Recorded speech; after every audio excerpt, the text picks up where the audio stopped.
there was a terrific story, actually a great leak of a memo from Brad Smith, the president of Microsoft. The Microsoft employees were asking him why Microsoft donates to PACs and causes. And he gave what I think is like the most interesting and honest answer. I'll just read a bit of it. He says about the money, "I can tell you it plays an important role, not because the checks are big, but because the way the political process works. Politicians in the United States have events. They have weekend retreats. You have to write a check, and then you get invited to participate. So if you work in the government affairs team in the United States, you spend your weekends going to these events, you spend your evenings going to these dinners, and the reason you go is because the PAC writes a check. Out of that ongoing effort, a relationship evolves and emerges and solidifies. I can tell you as somebody who sometimes is picking up the phone, basically to get people to answer." Yeah. Is that how it works? Yeah. I think it works. It's the way it works in the US. Yeah. Yeah. It absolutely doesn't work like that in the same way elsewhere. But the US political system is so moneyed in a way that's, I think, almost without precedent anywhere in the democratic world.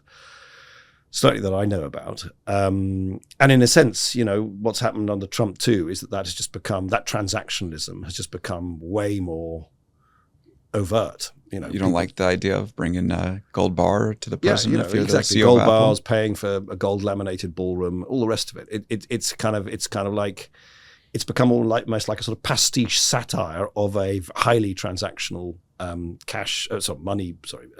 financially based set of relationships, which I think all the big corporates are involved in, and they do it openly, they do it legally, they do it lawfully. There's nothing illicit going on, but in a culture where elected politicians are literally non-stop fundraising, and that's all they're doing.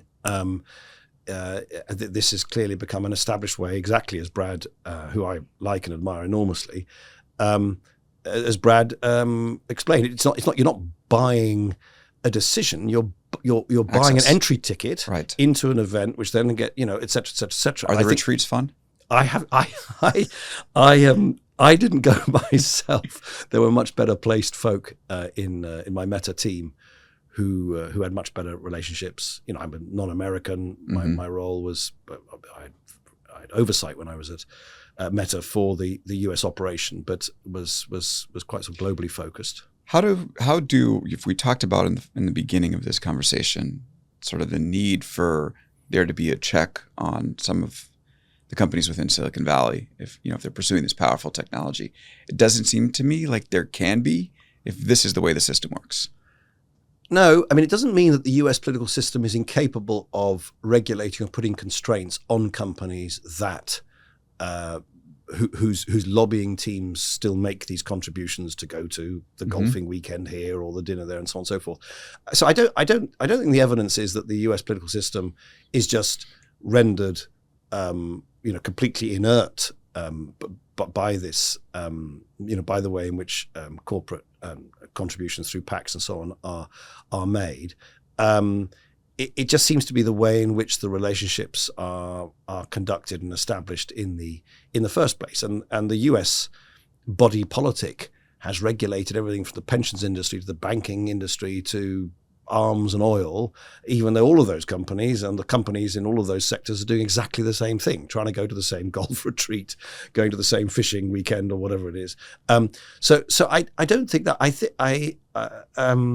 don't think it is the case that means that thoughtful political action in legislative form is made impossible. But, though I totally understand why people say or think, like, your average punter's going, wow, is that the way it works? But it is the way it works in the US. I mean, it's hardly a secret, and it's totally open there. There's nothing illicit about it. That's the crucial thing. Was it ever weird for you that these politicians, who I'm sure were like holding these retreats and weekends with your team members, were then up on the hearing stage and giving the I'm the worst person to ask, because I come from a much smaller but older democracy called the UK by comparison, and this kind of this is just totally alien to to any European. As I think your wife is German, you'll know a little bit about that. Yeah. It's just, I mean, it doesn't mean that there aren't money issues in the way in which politicians. I just find it so hypocritical that they would take the money and then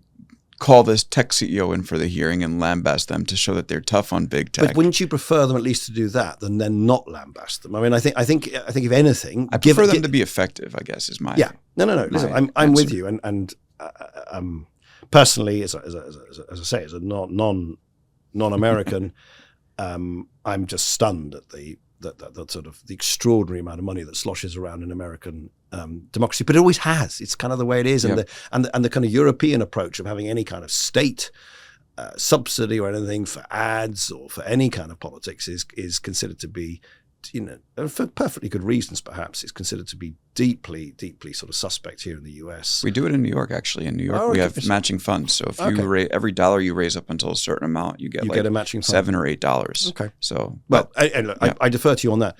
But that may be the case. But given it is the way it is, and certainly in my job at Meta, I dealt with the way the world as it was, not as I might ideally want it to be if I could architect it from its foundations.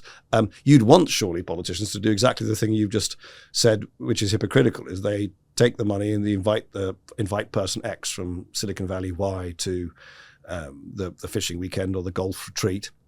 You want them surely then still to be able to get up on their hind legs and excoriate those companies and apply pressure to them. But they've done nothing to big tech. They've done nothing to big tech. No, they've done nothing. And that's what I'm saying. Of course, you don't want them to say you free pass. Yeah. But to me, the point is the thing that's really surprising is why the system itself is broken if that's what's going to happen, because we see the effect. And I'm not here saying we need to have big tech, massive big tech regulation. Obviously, that could be misguided as well. It's just that when you look at the way the system works, it's crazy to me. So my experience, just to do something very unfashionable, which is to stand up for the political class and to stand up for the the really in many ways really thoughtful, good people who I saw were in the business of trying to represent these companies in DC and my team and elsewhere. They're not shady people. These are really decent people trying to just do a good, decent day's job. Yeah. But here's the thing. Right. I often found that the reasons why there was no consensus across the aisle on issues had less to do with who's gone on their fishing retreat or their golf weekend, but more to do with deep differences between Republicans and Democrats on state preemption, for instance. Right. That was something which constantly bedeviled and stopped progress. Now, you might say that was an alibi for people not to take action, but I was always very struck, because I would ask myself, why on earth does the US of all countries not have a federal privacy law? It's like that, this is, you would have thought that'd be entirely in line with the constitutional principles of this country. And I think it often came down to very deeply held views about the relative roles and responsibilities of the federal government and states and so on. The thing I am surprised about, I have to say, is why there hasn't been, despite all the energy that is generated on both sides of the aisle on this, why there hasn't been more progress at federal level on legislating to make sure that kids and teens are protected in a way that other users, which is quite special compared to other users of social media and other online experiences. That does seem it, and it doesn't surprise me at all that other states, California is only the latest example, perhaps the most significant one, are now taking matters into their own hands, because that's a reasonable thing to do if nothing happens in DC.